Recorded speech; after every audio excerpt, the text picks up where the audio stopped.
Today on Why I'm Voting, I am joined by someone who doesn't need an introduction, John Legend. It feels sort of silly to try to write an intro for you. He is a singer and a songwriter and producer. He is one of only 15 people to have the EGOT Award assortment to his name. And more importantly, perhaps, he is also a voter. John, thank you so much for joining me. Thank you for having me. You are very active on social media, and you talk about issues and you talk about politics, but I'm wondering when this all started for you. When did you realize that you were going to be part of government in the form of casting your vote? Well, I used to think a lot about government even as a kid, because I think when you grow up Black in America, one of the things that's made clear to you is how much our ancestors fought for the right to vote for us.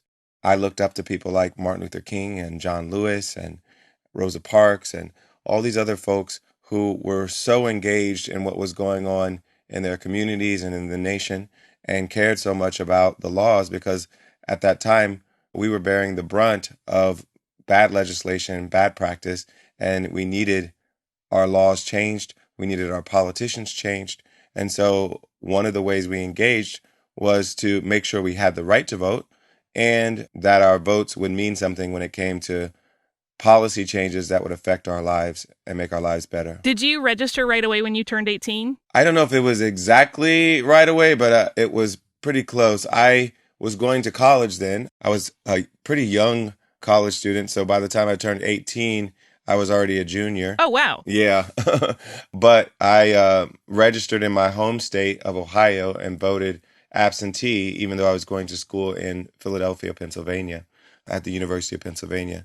And I've been voting most of my adult life. I've moved around, but I've tried to stay engaged in whatever the local politics were in my community. And I'm a proud voter and have been voting for quite a long time. Since it was absentee, it may not have had the same kind of emotional impact as like someone at 18 going and doing the actual polling station. But do you remember what you were thinking and feeling that first time you got to vote? You know, I was excited to be a part of the process because I think the first presidential election I voted in was 2000, because I wasn't 18 for the 96 election yet. So I voted in the Al Gore versus Bush election. And as we saw that year, every vote counts, because that election was decided by a very small margin in Florida that was contested.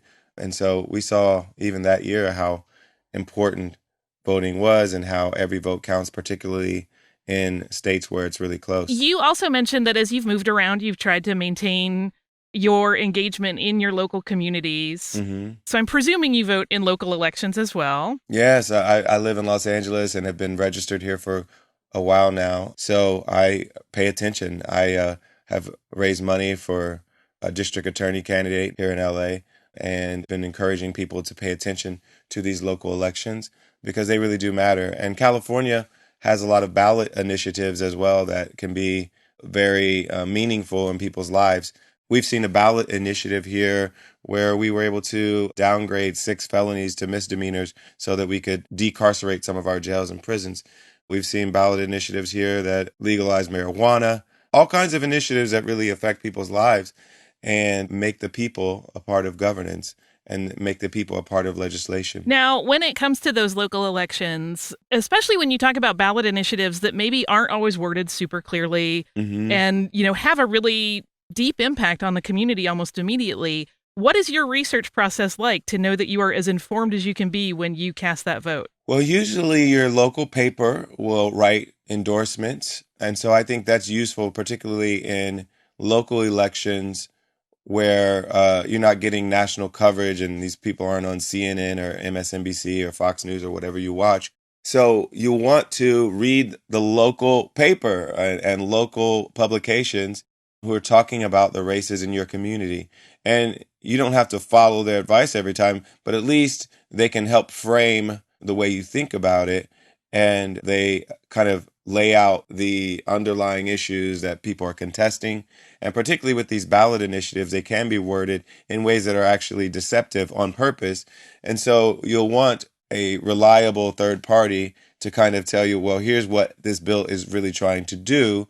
And you can decide whether or not you're for that or not. You have mentioned that you have voted absentee, and obviously we are in the middle of a very strange time when a lot of people are Hmm. probably going to vote absentee for the first time. But if you had your druthers and we weren't in this Yeah. situation, do you prefer to do absentee, or are you an early voter, or do you like to go on the day? I vote by mail and I do it as early as I can. So in California, we have a pretty easy vote by mail process. You can request a ballot, but I think they made it even easier this year where I don't even know if you have to request it this year, but I was already on the vote by mail system, so I didn't have to do it. Of course, during the pandemic, it's important that we don't stress the in-person voting system and that we don't stress the vote by mail system because the president is currently trying his best to slow down the postal service. So, my advice is do it early so that there's no doubt that your vote will get in. And if there's a drop off location rather than putting it in the physical mail, then try to do that as well because it'll just make it easier for the postal service to do their job. Ah, expediting. It's perfect. Yes. Even though you're voting early, I'm sure you, like everyone else, on the day of the election, you are keeping track of what's going on. What does that day play out like for you? Do you tend to watch the polls all day long, or do you wait and get away from it and then look at the end, or something in the middle? Well, I watch the polls leading up to it as well. And, sometimes polls get a bad rap, but even with Hillary and Trump, the national polls were pretty accurate right before the election. They showed that she would probably win the popular vote by 2 or 3%. And that's exactly what happened. So I think it's useful if you care enough and you want to be, really informed as to what the chances are. You can follow the national polls and that can give you an indication of what's going to happen. But of course, until the votes are counted, we don't know what's going to happen. And this year will be particularly difficult to know what's going to happen on the day of election. So I think everyone needs to mentally prepare that unless it's a landslide one way or the other, we may not know the final outcome for a few days. And that's happened all year this year because so many people have voted by mail and it takes a while for all of that to come in. And if you don't have a full count and a representative count, you can't call the election yet. And that doesn't mean anything dirty is happening. It doesn't mean anything nefarious or corrupt is happening. It just means that it takes a while for all these mail-in ballots to come in. So I think everyone should be patient. It's not some evil conspiracy if we don't know the outcome that night. We will know it eventually, and hopefully everyone will allow the votes to be counted in a fair and sensible way. And we just have to be a little more patient this year. Those are wise words. I think that's a good mental set for people to have expectations management about what that day is going to feel like. Yes. Lastly, you mentioned that, you have always been inspired by the people that came before, particularly to secure the right to vote for the Black voter. Hmm. But there are also a lot of people just from all demographics that are not necessarily activating and using this right that we have. Yeah. That is a simple way to be a part of it and have your say.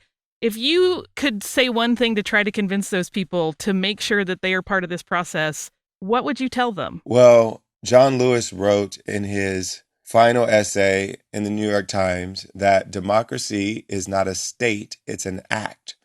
So we have to actively maintain our democracy. And the only way that we do that, we're all citizens here, we all pay taxes, we all experience life here, and we're all affected by the decisions that our politicians make.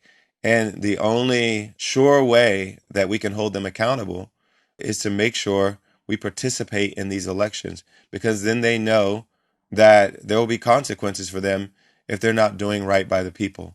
So every aspect of your life is affected by a politician in some way, whether it's how much you pay in taxes, how much your roads are paved, and how much the streets of your community are safe, how much we incarcerate, voting rights, your rights to use marijuana because you want to and you feel like it's not harmful to anyone else. So many things that we want to do in our lives are impacted by politicians. And we get a chance to hire and fire them. They're our representatives. They're the people that represent the people. So for democracy to be real, we have to be active in maintaining it. And that means participating in the vote.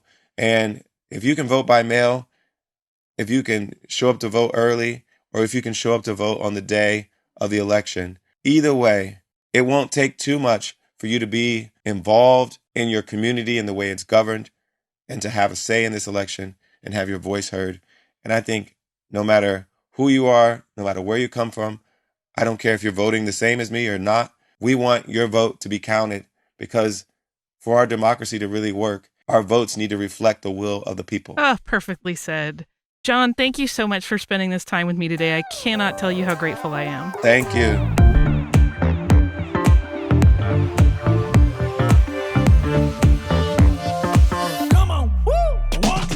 Hey guys, thanks so much for watching. Did you like that video? You can check out more over here. And don't forget to subscribe to iHeart right here.